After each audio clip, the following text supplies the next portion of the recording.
Are you ready? యేసయ్యను ఆయన పునరుద్ధాన బలము ఎరుగు నిమిత్తం. ఈరోజు మన ప్రసంగాంశం యేసయ్యను ఆయన పునరుద్ధాన బలము ఎరుగు నిమిత్తం.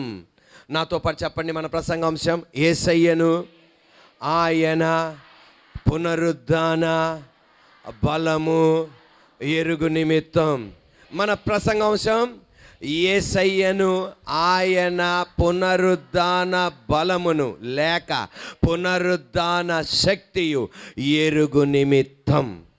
ఫిలిప్పీలు రాసిన పత్రిక 3వ అధ్యాయం 10వ వాక్యం, ఏ విధము చేతనైనను మృతులలో నుండి నాకు పునరుద్ధానము కలగవలెనని ఆయన మరణ విషయములో సమాన భావము గలవాడనై ఆయనను ఆయన పునరుద్ధాన బలమును ఎరుగు నిమిత్తమును.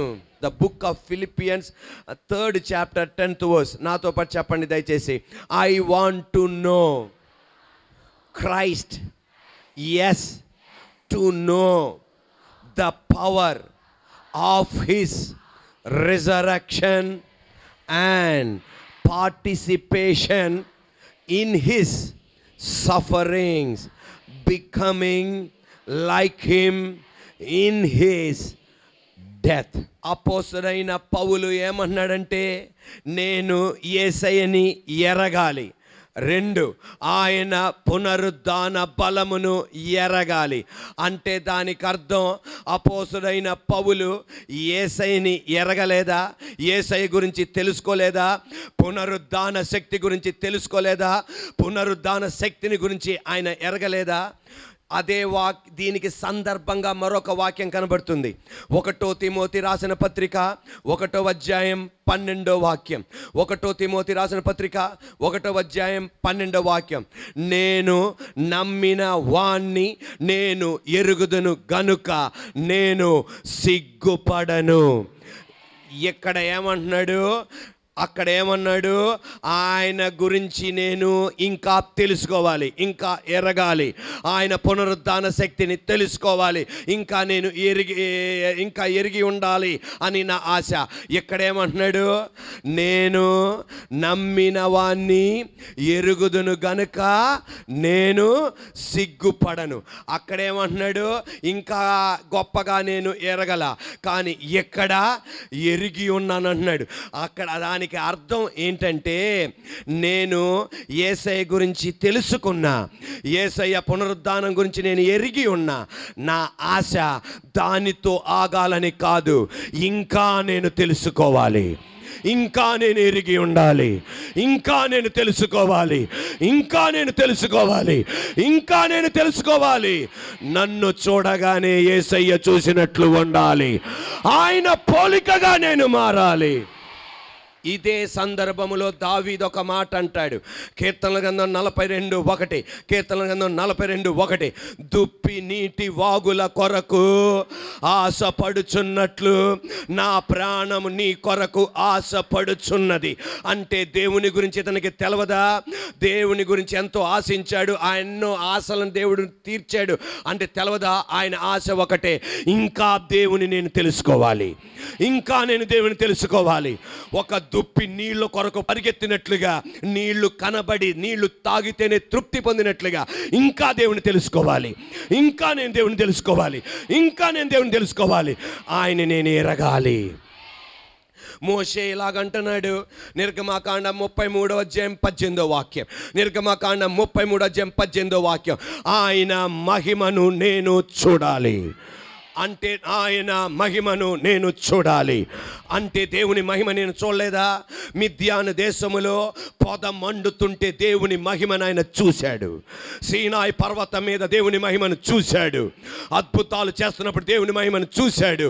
అతని ఆశ ఏంటంటే, నేను మహిమను చూశాను, అంతతో తృప్తి కాదు, ఇంకా నేను గొప్పవి చూడాలి, ఇంకా నేను గొప్పవి చూడాలి, ఇంకా నేను గొప్పవి చూడాలి, ఇంకా నేను గొప్పవి చూడాలి, ఇంకా నేను గొప్పవి చూడాలి. ఉండాలి. ఈ ఉపవాస ప్రార్థనలో దేవుని వాక్యం వింటున్న నీతో నాతో పరిశుద్ధాత్మ దేవుడు చెప్పేది, మన ఆత్మీయ స్థితిలో ఒక్కొక్కసారి చల్లారిన స్థితికి వెళ్ళిపోతాం, నిరుత్సాహ స్థితిలోనికి వెళ్ళిపోతాం.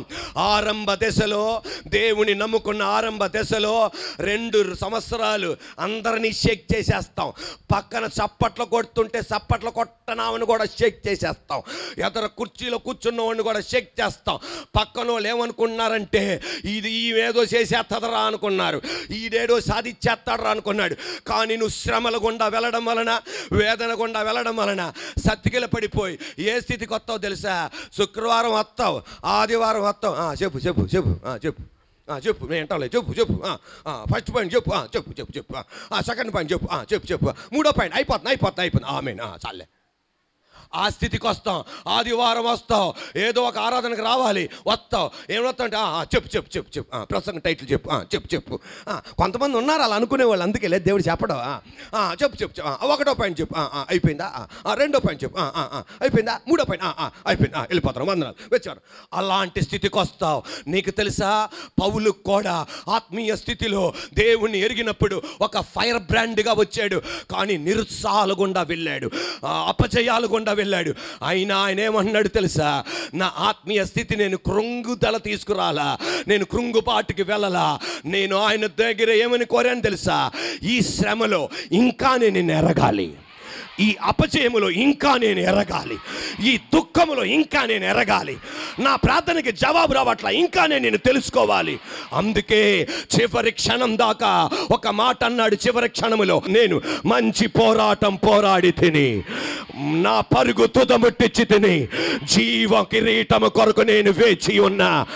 ఈ వేళ ఉపవాస ప్రార్థనలో దేవుడు చెప్పేది ఏదో ఆత్మీయ స్థితి మొదట 2 సంవత్సరాలు మాత్రమే కాదు, ఒక ఫైర్ బ్రాండ్. ఆమేనండి. సింహంలాగా 2 సంవత్సరాలు కాదు, పులిలాగా 2 సంవత్సరాలు కాదు. నీ ఫైర్ అమ్మ పుట్టించిన కట్టెలతో కూడిన మంట ఆరిపోద్ది. ప్రభుత్వం వాళ్ళు పుట్టించిన మంట ఆరిపోద్ది. విద్యుత్ శక్తి ద్వారా వచ్చే మంట ఆరిపోద్ది. దేవుడు మండించిన మంట ఆరడానికి వీల్లేదు. ఎడం వైపు కష్టాలు రావచ్చు, ఎడవైపు శ్రమలు రావచ్చు, ఇబ్బందులు రావచ్చు. నేను ఈ ఇబ్బందిలో ఇంకా నీ గురించి నేను తెలుసుకోవాలి, ఈ ఇరుకులో ఇంకా నేను తెలుసుకోవాలి, ఈ ఇరుకులో ఇంకా నేను తెలుసుకోవాలి. ఈ రిపోర్ట్స్ నాకు వ్యతిరేకంగా వచ్చింది, ఇంకా నీ మహిమేంటో నేను తెలుసుకోవాలి. హల్లెలూయా. అందుకే దానియేలు గ్రంథం 11వ అధ్యాయం 32వ వాక్యం, దానియేలు గ్రంథం 11వ అధ్యాయం 32వ వాక్యం, తమ దేవుణ్ణి ఎరుగు వారు బలము కలిగి గొప్ప కార్యములు చేసెదరు. హల్లెలూయా. నాతో పాటు చెప్పండి, చెప్పండి అమ్మ గట్టిగా. తమ దేవుణ్ణి ఎరుగువారు బలము కలిగి గొప్ప కార్యములు చేసెదరు. ఎప్పుడైతే దేవుని నువ్వు ఎరిగి ఉంటావో గొప్ప కార్యాలు చేస్తావు. హల్లెలూయా. దేవుని మహిమను నువ్వు చూస్తావు. ఎలా బయటపడతావో నీకే తెలియదు. దేవుడు నిన్ను ఎలా బయట పడేస్తాడో అది 100 మందికి సాక్ష్యం నువ్వు ఇస్తావు. తమ దేవుని ఎరుగువారు గొప్ప కార్యాలు చేస్తారు. ఈరోజు నీ దేవుడు ఎవరో నువ్వు ఎరిగి ఉండాలా. నువ్వు వెంబడించే యేసయ్య ఎవరో నువ్వు ఎరిగి ఉండాలా. సమాధిలో ఉన్న దేవుడు కాదు అని నువ్వు ఎరిగి ఉండాలా. సమాధి నుండి బయటికి వచ్చిన దేవుడు అని ఎరిగి ఉండాలా. దానియేలు గుర్తెరిగాడు. ఏమని ఎరిగాడు తెలుసా? సింహపు బోనులైనా బయటికి నడిపించగలిగిన వాడు అని, సింహాల గృహ నుండి కూడా తప్పించగలిగిన వాడని. ఒక మాట చెప్పనా, సమాధిలోండి బయటికి రావటమే అసాధ్యం. దానిలో నుండే బయటికి వస్తే నిన్ను ఏ స్థితి నుండి అయినా బయటికి నెట్టేయగలడు ఆయన. ఏ స్థితి నుండి బయటికి తీసుకురాగలడు ఆయన. ఆయన పునరుద్ధాన బలము ఎరుగు నిమిత్తం. ఎల్కేజీలో జాయిన్ అయ్యావు, చదువు గురించి కొంచెం తెలుసుకుంటావా లేదా? చెప్పండి. తెలుసుకోరా? తెలుసుకుంటా, కానీ చాలా కష్టం ఎల్కేజీ పిల్లలకే. ఏని గుర్తుపట్టలేరు, బిని గుర్తుపట్టలేరు, సిని గుర్తుపట్టలేరు, డిని బిని గుర్తుపట్టలేరు, ఎఫ్ గుర్తుపట్టలేరు. చెప్పే అమ్మకి నాన్నకి బీపీ పెరిగిపోతాయి. బీపీ పెరిగిపోద్ది. Are you ready? కానీ చదువు అక్కడితో ఆగిపోద్దా? ఆగిపోద్దా? ఆగిపోద్దా? ఎల్కేజీ నుండి 5th క్లాస్కి వెళ్తావు. ఆ 5th క్లాస్ లెక్కలు 5th క్లాస్ వాడికి చాలా కష్టం. 5th క్లాస్లో కూడా కొంచెం తెలుసుకుంటావు. చదువు గురించి తెలుసుకుంటావా లేదా? తెలుసుకుంటావు. అక్కడి నుండి 10th క్లాస్కి వెళ్తావు. చదువు గురించి తెలుసుకుంటావా లేదా? అక్కడితో ఆగిపోతావా? ఏం చేస్తావు? ఇంకా చదువుకుంటావు. ఇంటర్మీడియట్కి వెళ్తావు. తెలుసుకుంటావా లేదా? అక్కడితో ఆగిపోతావా? ఇంకా డిగ్రీకి వెళ్తావు. తెలుసుకుంటావా లేదా? పీజీకి వెళ్తావు. తెలుసుకుంటావా లేదా? పిహెచ్డీకి వెళ్తావు. తెలుసుకుంటావా లేదా? ఇంకా అనేక పుస్తకాలు చదువుతావు. తెలుసుకుంటావా లేదా? అపోస్తలుడైన పౌలు కూడా అనేది ఇదే, నా ఆత్మీయ జీవితం ఎల్కేజీలో వదిలిపెట్టను. 5th క్లాస్కి వెళ్తా, ఆమెనండి చాలు.